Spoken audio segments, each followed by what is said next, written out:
let's debrief last week's Formula One news.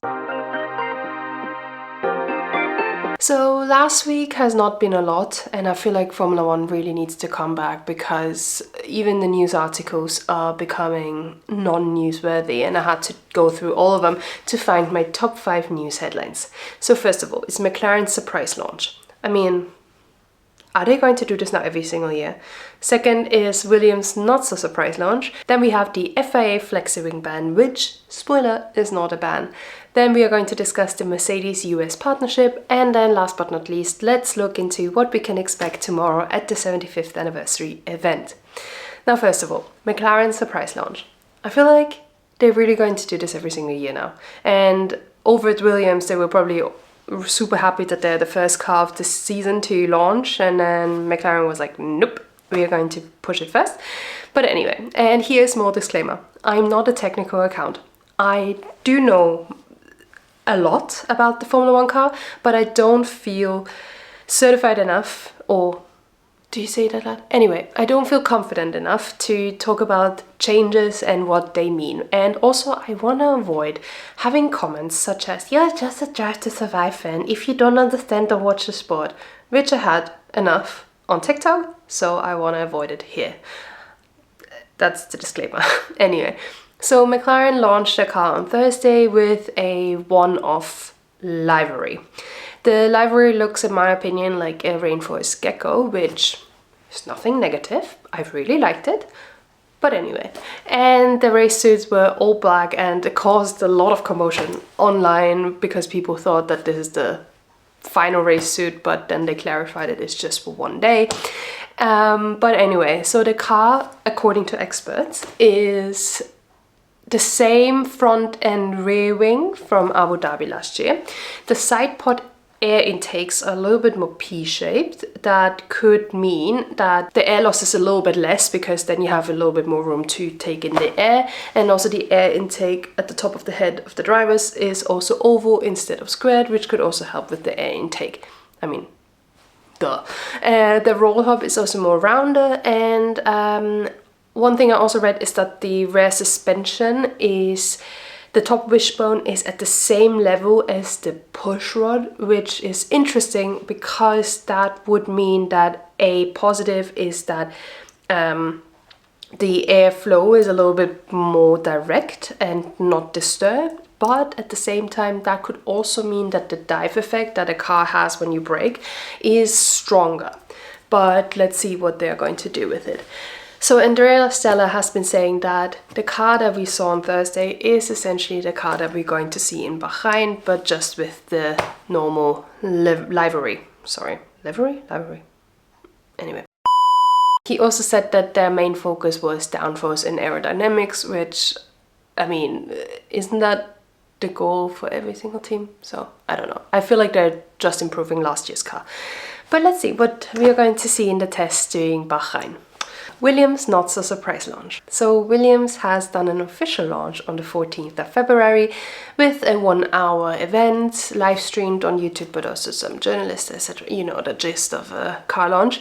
And it was quite nice. It was, I mean, some quirky Q&As, some nice talks from James Vowell. But anyway, the car itself, and again, here the disclaimer, I will just go through it briefly because I don't feel confident enough to talk about them in detail. So from the car itself, James Vowell said that a lot of things have changed that we don't really see. I mean, yeah, okay, we can't look inside the car. And a lot of screws have not been left untouched, but from the outside there are a few things that experts could tell. First of all, the front wing has changed quite drastically for a front wing. It is more dynamic and now aligns a little bit more with the greater competition. As well as the rear suspension. They are now aligning more with Mercedes and Aston Martin, where they are opting for a pull rod instead of a push rod, which push rod they have been rocking until last year, so this is the first time they are implementing it, which could have a massive impact on their performance. Now the side pod is an overbite solution rather than an underbite solution, which we can't really tell if it's going to be beneficial because it takes a while to understand if a side pod is working for the car or not. And last but not least, there is also a T-bar at the rear wing support. The T-bar itself does not have a lot of impact, but it could help with overall airflow a little bit better. So yeah, that's it. What I want to discuss so in detail is bring a little bit of the expectations back to reality for Williams.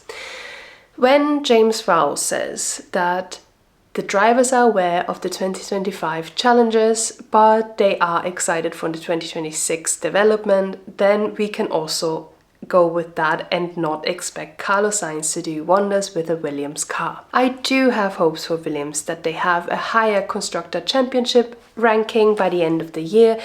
Instead of 9th, potentially 7th, who knows? But we can't expect wonders from one driver and also from small minor changes. I mean minor major changes. So if a team principal says that they are focusing more on 2026 rather than 2025, then I think the internet can also please calm down and not attack each other when someone says that they don't believe that Carlos Sainz is going to get a podium.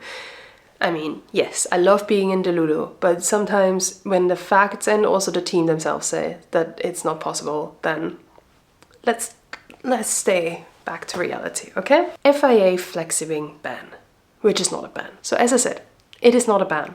So the internet can calm down a little bit. It is just a tighter regulation on the flexibility of the front wing. Now, so far, it was allowed to have a flexibility of 15 millimeters. That was reduced to 10 millimeters. And that is quite a lot for Formula One, I understand. And the timing is absolutely horrible. And they could have decided on that mid last year and everyone would have not wasted development into a front wing that potentially has a flexibility of 15 millimeters. And I know we are all not really happy with the FIA at the moment, but not everything they do is shit, you know? And I understand that they are tightening the regulations because that happens when you push the gray zones, right? You push the gray zones, everyone is like, should we push it that far? And then the regulations are being tightened.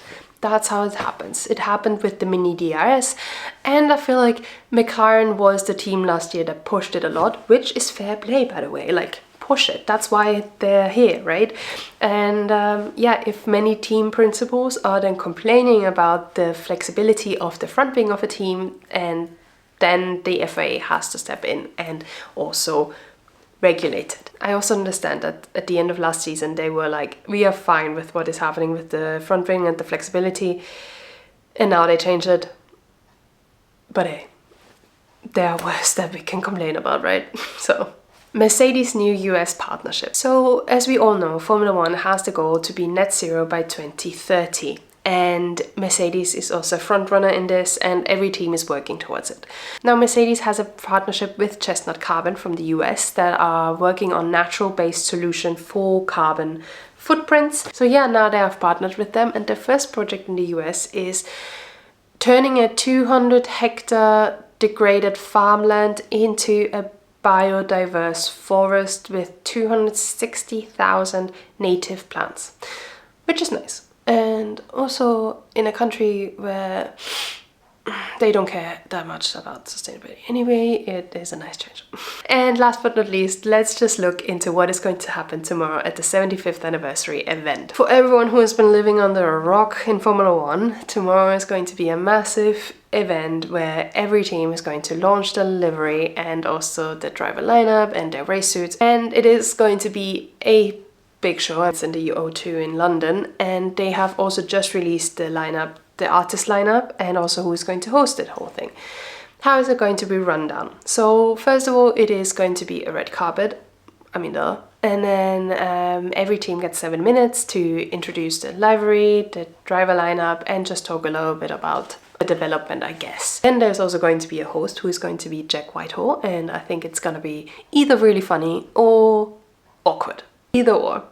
I mean, if Harry Styles is there and he gets a tequila shot with him, that would be fun, but I don't think the FIA will let that go. And yeah, so the performance acts are going to be Machine Gun Kelly, take that, and I forgot the other two. Because I feel like this lineup is a little bit weird. I mean, they are good artists, I will not discredit that, but I feel like for such a huge event, a more generic approach would have been more expected. So I expected, I don't know, Martin Garrix, Fred again, even Robbie Williams. Listen, I would have loved to see Robbie Williams there. Pitbull. He's in London, who knows? But yeah. And the 75th anniversary event can be watched through all the Formula One social media channels and also YouTube.